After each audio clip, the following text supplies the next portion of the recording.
Hello, this is my game Pirate Cove. It's for 1 to 2 players. It's a cooperative deck builder. It comes in this nice mint tin. These are the components that come with the game. You get all these cards, you get some rules, and these nice wooden gold tokens. So in this game, it's very simple. You're going to be making this quest deck. You're going to build this each game, and it's 8 cards.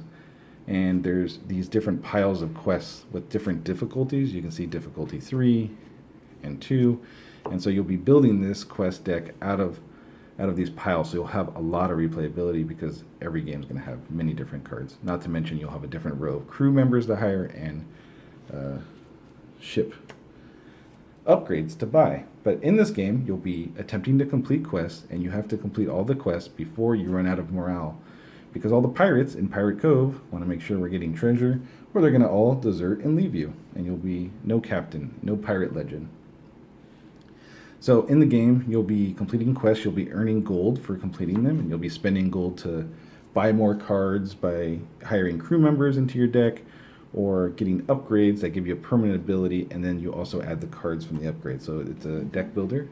Every pirate will start, or every player I should say, starts with a starting deck of cards like this. So every game will start the same, but then as you build your deck, it'll be slightly different. The gameplay is very simple. There's 4 rounds. There's a planning phase where everyone decides on which quest they're going to take, either by themselves or together as a group. Then there's the quest phase where you actually play cards to try to defeat the quest. Then there's a cursed phase, and any quests that remain in this row become cursed because no one was able to complete them that turn. And so there's rumors around Pirate Cove, and you need to quell those rumors by paying off and bribing some of your crewmates. So you have to spend some gold to pay off the cursed quests, any of them that are in the row. And if you don't do that, any of them that are cursed, you'll lose some of your morale. And that's how you lose the game, is that if you lose all your morale, the game is over. You can also lose morale when you're questing. You could be taking damage from the damage deck. And if you lose all your life on your ship, you're going to lose 2 morale, which is pretty big. Of course, you get a new ship. It just counts as you kind of being stranded, and some of your crew leaves you because they don't think you're a competent captain. So in the first phase is you're going to pick which quest, and then the quest phase, we're going to talk about how you actually attempt a quest. So if we were to grab, for example, this quest right here, we would need to play 1 green card and 2 blue cards to be able to play it. And so in this game, you get to play 1 card on your turn because you get 1 action on your turn. And your starting deck will have different cards. So the shanty card right here gives you 2 actions. So you can play this card first so that you can then play 2 more cards. This map card here gives you 2 cards, so you can draw 2 cards. And so you're going to be going through your deck quite a bit. The damage card doesn't really do anything except there are some quests here that require damage. So they apply to a quest, but they don't give you any actions or draw any cards.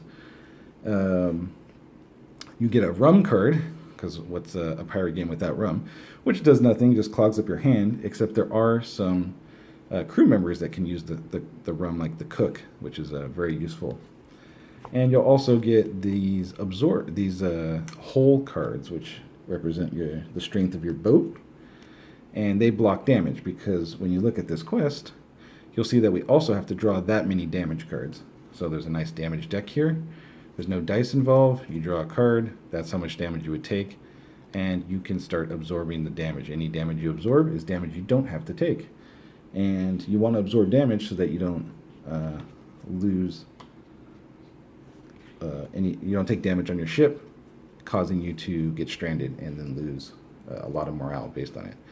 So in the planning phase, you can either take a quest or you can stay at the Cove. And staying at the Cove gives you some money.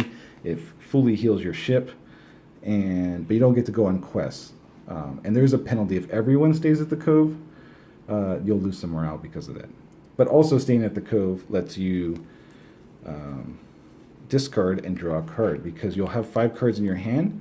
And unlike other deck builders, you don't play your cards and then get a new hand of 5 cards. In this game, you can only discard one card at the end of the turn, drawing up. So if you go to the Cove, you'll get the discard, and then at the end of the turn, you'll get the discard. I only have 4 cards in my hand, but so that's a way to cycle through your deck, because in this game, you want to hold on to your cards because you can make combos much easier. You're going to want some action cards, some drawing cards. You're going to go through your deck lots and lots and lots of times. So it's really fun with this mechanic. You might see this is a similar mechanic to the game Moonrakers, this is a huge inspiration from the game Moonrakers, and I highly suggest you check that out. But this game is more focused on cooperative and solo play with an actual end game winning condition. It's not beat your own high score. So you're going to be playing cards. You're going to be deciding if you spend the gold to buy upgrades or if you're going to stop the rumors on these quests, and eventually you're going to go through all of these quests and win. And the game has a true solo mode. You're not going to be playing a second player with their whole hand of cards, drawing cards and playing and trying to remember. There's a nice modifier track you can see here, and all the bot does is it turns over 3 cards, and their 3 cards basically get counted towards a quest if they were going to assist you. And this modifier track means that you can multiply these cards. So if we had a modifier track of 2, this would count as 2 damage, and rum doesn't do anything. So right here they would actually have 4 damage, where they could actually help us if we were to go there. So the bot is very easy to run. Just flip over 3 cards. It's very balanced because it doesn't get, like most players will be able to go through a lot of cards in their deck. They're drawing cards, they're getting actions, they're drawing cards, but the bot does not do that. So it works out pretty well. And that's a quick overview of how to play and all the components that come in the game.